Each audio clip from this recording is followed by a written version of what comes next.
Not only is this the first time since LeBron's rookie year that his team has started 0-4, but no team that has went winless over their first 4 games has gone on to win an NBA championship. So here's LeBron James after the Lakers' latest loss.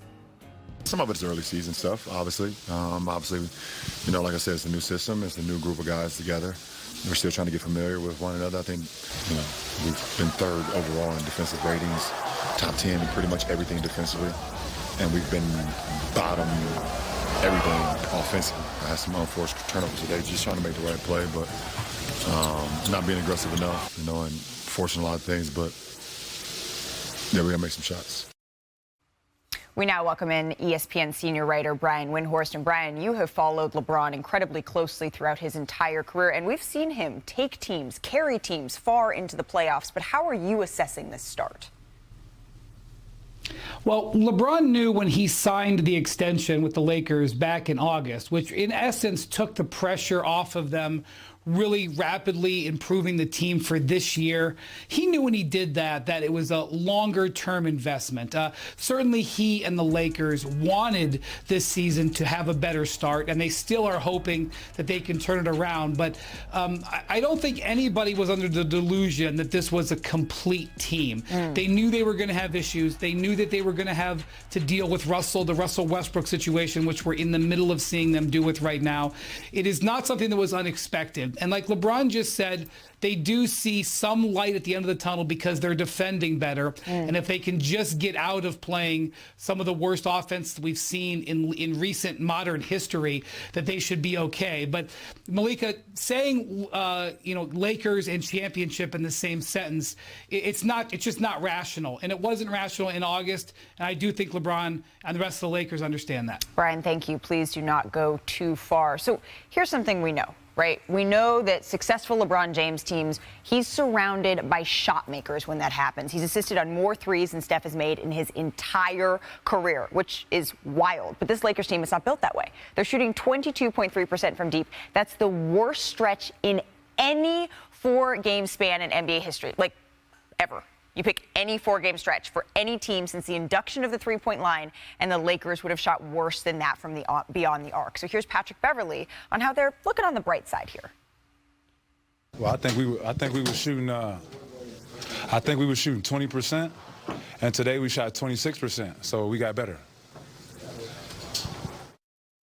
So, Tim, you know a little something about three-point shooting. You won the three-point contest, right, in 1996. How are you evaluating this from the Lakers? Well, here's the thing. We can talk about the three-point shooting every night, and we're going to because it's that bad. What I'm talking about is the way it affects you on the other end of the floor and the way you start to break down defensively because you're dispirited with what's going on the other end. And that's kind of what I saw in this one. The Lakers got out actually to a pretty good start in this game, but eventually – when the ball's not going in or you have bad possessions, these kind of things happen.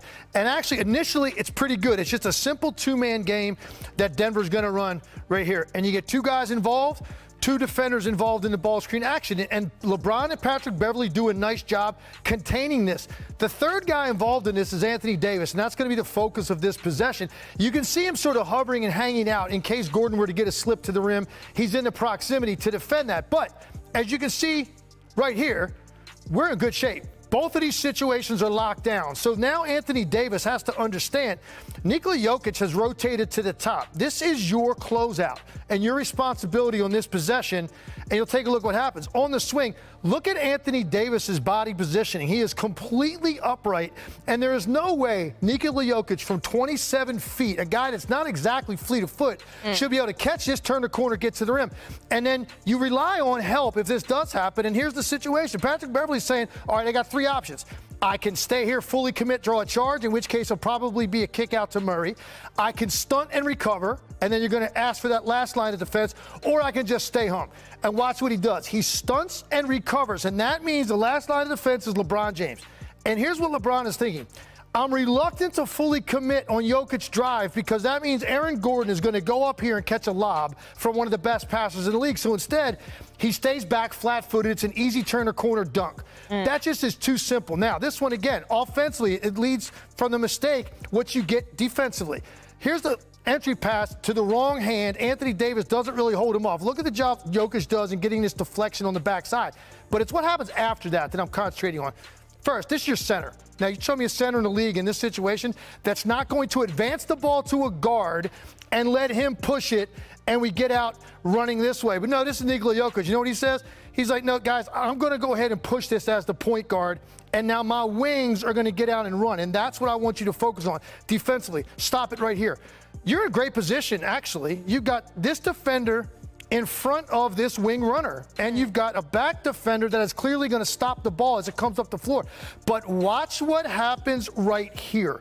This is just a dead sprint where someone gets outrun because they're not in full sprint mode to get back. You give up a transition layup in a situation when you've got numbers back. And that's what I'm talking about. Defensive effort and concentration being affected by